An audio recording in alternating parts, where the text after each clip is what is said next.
Hey everybody, welcome to the Tuesday Tidbit. Each week I take a different term from the world of real estate, unpack it, and try to give it to you in a way that's easily understood. Today we're going to be talking about closing. Closing is the final stage of the process when purchasing. It's the meeting of the minds. This is where papers are signed and we close the deal. A common misconception is that both parties are present at closing. It's a great movie concept, but not necessarily what happens in the real world. Typically, the seller will sign their selling documents early, and their paperwork is sent from the seller's attorney to the buyer's attorney. Buyers will meet with their closing attorney and go through the legal document. Remember, the attorneys are an important part of the team we put together. A great closing attorney will make sure you understand each part of the process, leading you through everything with the heart of a teacher.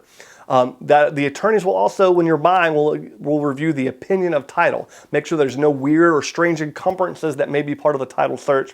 This is when you'll sign the deed and loan documents as well. Money is wired and then the checks are written.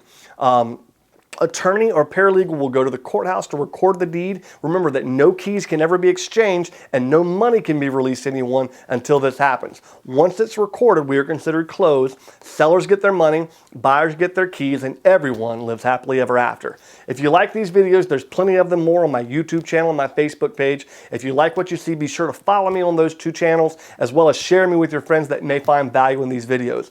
If you want more great content, I've got more of it coming to you soon. I'm Chris Whitehurst. Welcome home.